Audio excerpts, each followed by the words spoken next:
It was a bright cold day in April, and the clocks were striking 13.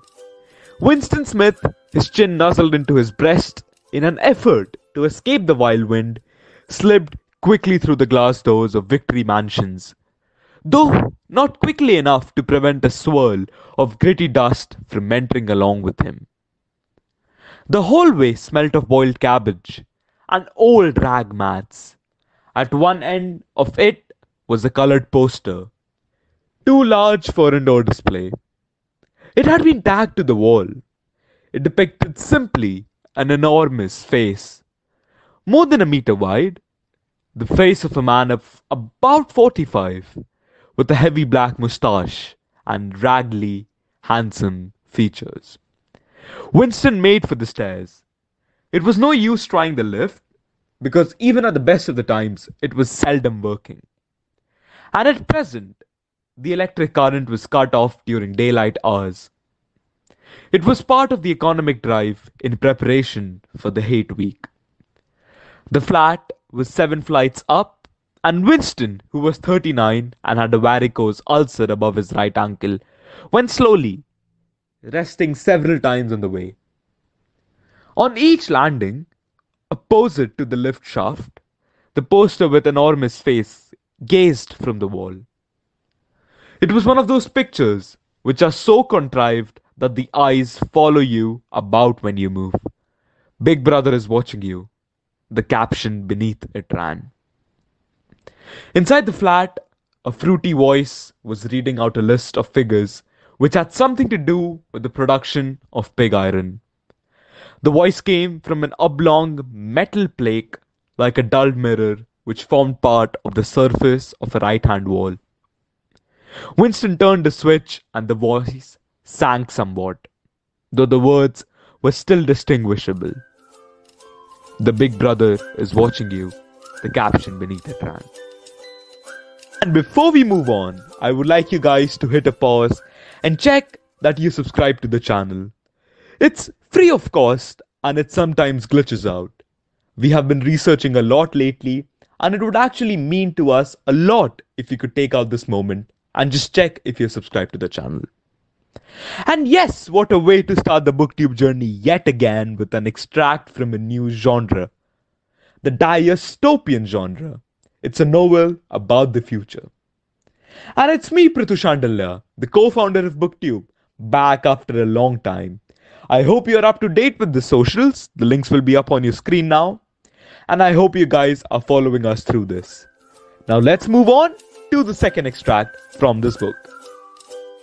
There are 3 stages in your reintegration, said O'Brien. There's learning, there's understanding, and then there's acceptance. It is time for you to enter upon the second stage. As always, Winston was lying flat on his back. But of late, his bonds were looser.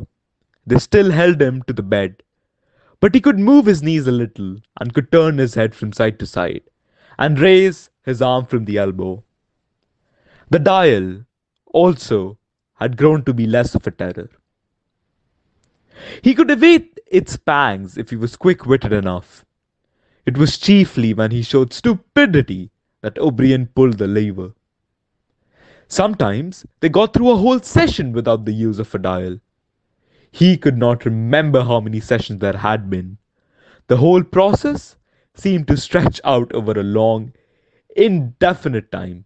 Weeks, possibly, and the intervals between the sessions might sometimes have been days. Sometimes only an hour or 2. As you lie there, said O'Brien, you have often wondered, you have even asked me, why the Ministry of Love should expend so much time and trouble in you. And when you were free, you were puzzled by what was essentially the same question.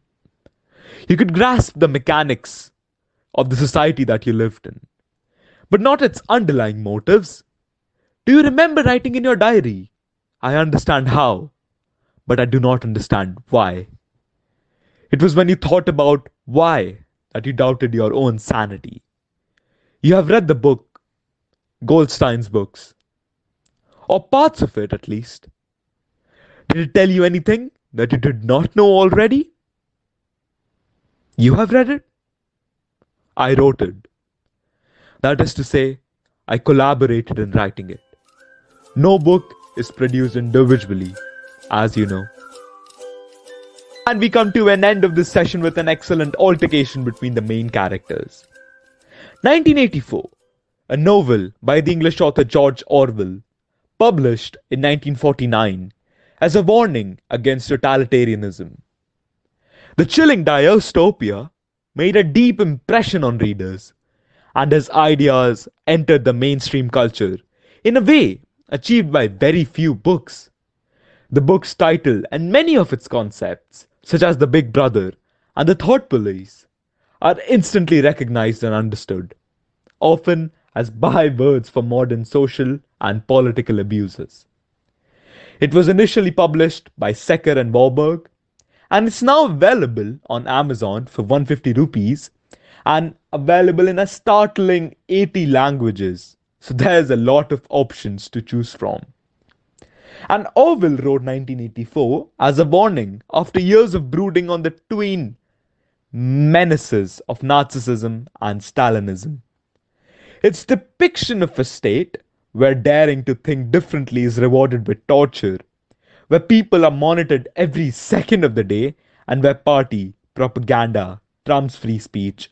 And though the thought is sobering, it's just a reminder of the evils of the unaccountable government. The main character, Winston, is the symbol of the values of a civilized life, and his defeat is a poignant reminder of the vulnerability of such values in the midst of all powerful states. And it's a must read. One of the greatest books of all time. And don't forget to like, share, and subscribe. And thank you for sticking with me. It's been a long time, but yes, we'll be more consistent with uploads. Stay tuned and keep enjoying this BookTube journey. A happy week ahead from my side. Cheers and namaste.